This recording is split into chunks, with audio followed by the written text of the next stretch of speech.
Armu meile ja rahu Jumalalt meie Isalt ja meie Issandalt Jeesuselt Kristuselt.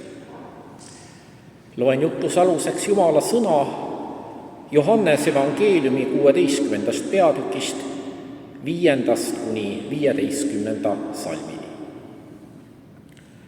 Jeesus ütles: aga nüüd ma lähen tema juurde, kes minu on saatnud.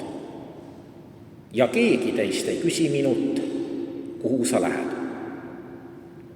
Kui ta seda teile on rääkinud, siis on kurbus täitnud teie südame. Kuid ma ütlen teile tõtt, teil on parem, et ma lahkun, sest kui ma ei lahkuks, ei tuleks lohutaja teie juurde.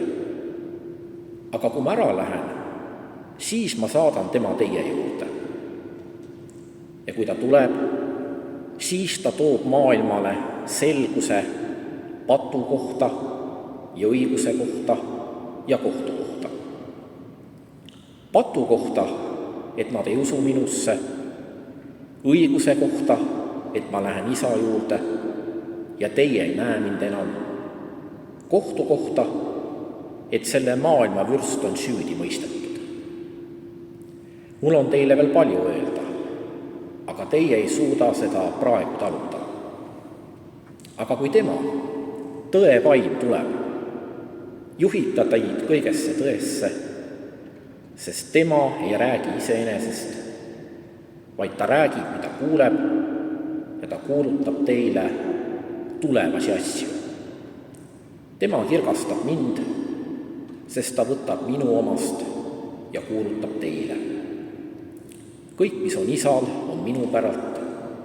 Seepärast ma ütlesin, et ta võtab minu omast ja kuulutab teile.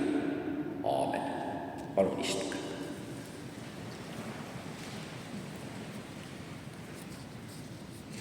Filosoof Martin Heidegger ütleb aja üle mõtiskledes, et kõige praegu oleva juured on minevikus ja tuleviku juured on selles, mis on praegu.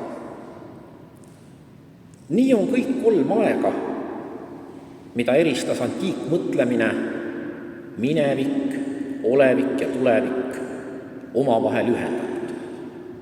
Üks kasvab välja teisest.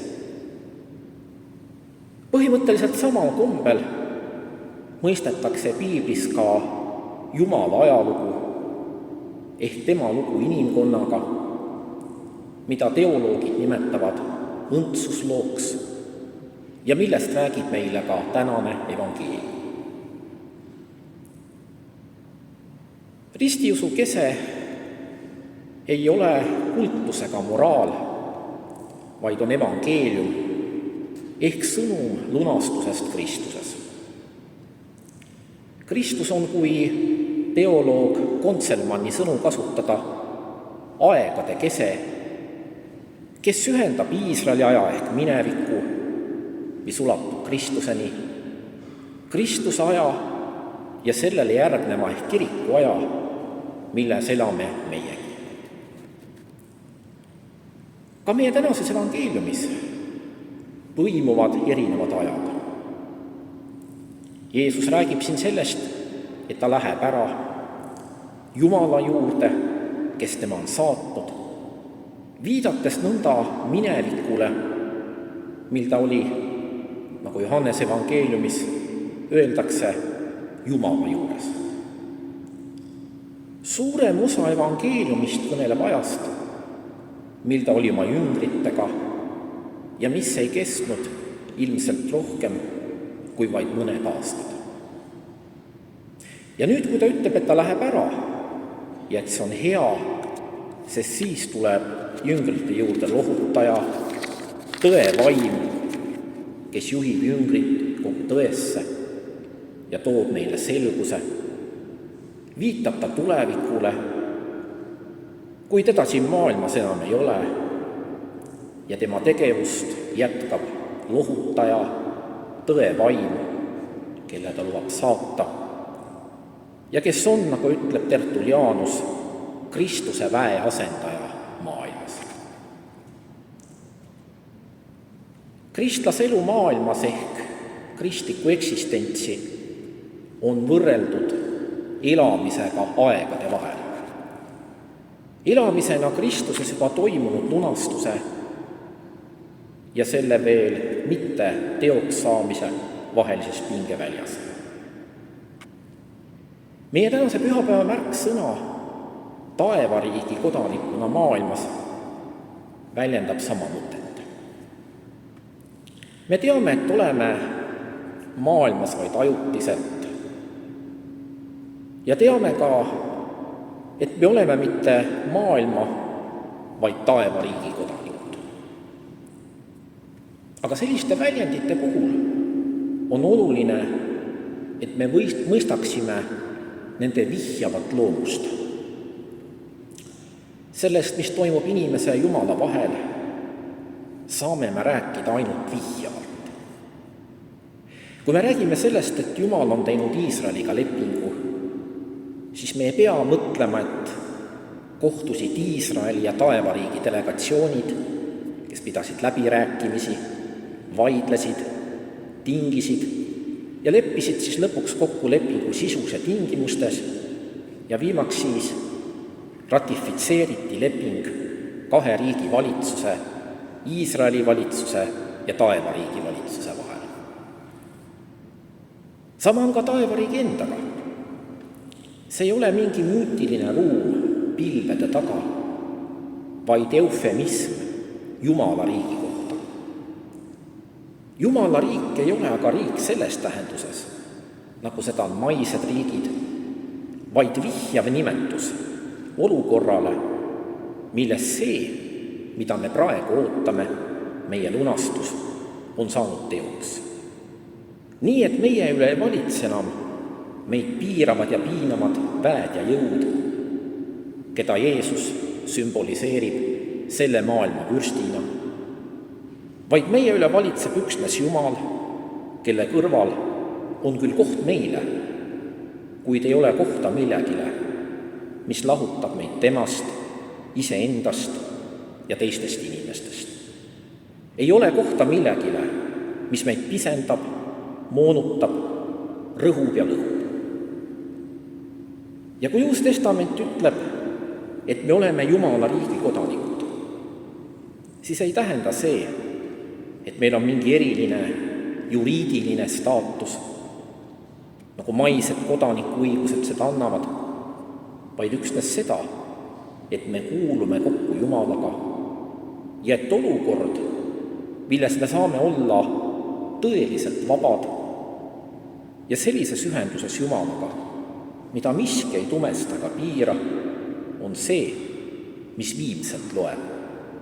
Sõltumata sellest, millise maise riigi kodanikud me oleme, milline on meie nahavärv, keel, kultuur, sotsiaalne positsioon ja seksuaalne orientatsioon.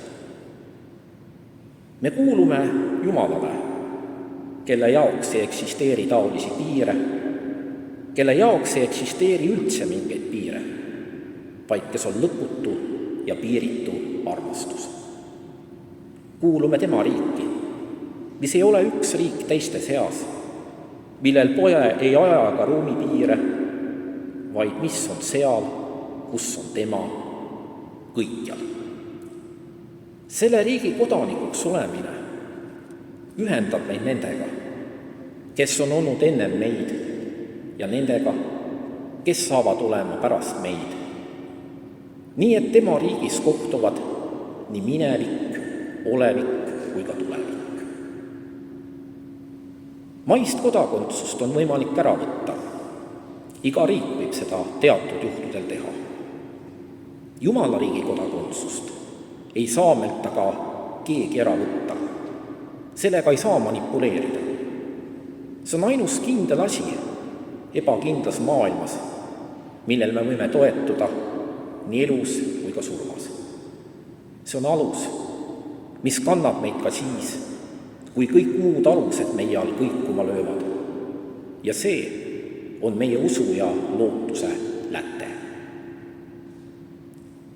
See teadmine, et me ei ole veel Jumala riigis, tähendab ühest küljest tunnistamist, et oleme lahutatud lõputu armastuse allikast, tähendab tunnistamist, et oleme lõhestatud ja puutume ikka ja jälle kokku vägedega ja võimudega, mis meid piiravad ja pisendavad, rõhuvad ja lõhuvad ja mis ei lase meil olla sellised, nagu me olla tahaksime ja ka olla võiksime.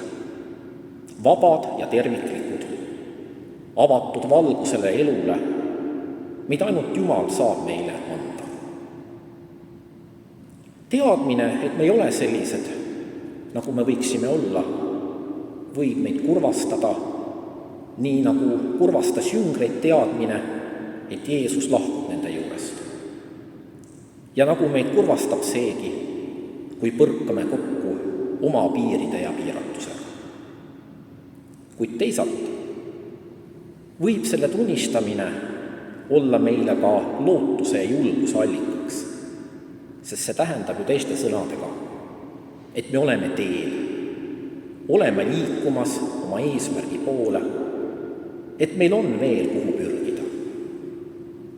Olgu teadmine, et oleme taevariigi kodanikud juba selles maailmas, kus valitseb kurjus ja ebaõiglus. Olgu see teadmine see, mis meid kannab ka läbi rasketest hetkedest, mil kõik näib küsitav ja ebakindel, sest taevariigi kodanikena on meil siiski üks eesõigus. Võime näha praegusest hetkest ja selle ebakindlusest kaugemale ja liikuda teadlikult sammhaaval edasi elu ja valguse lätte poole, mille järele me igatseme. Aamen.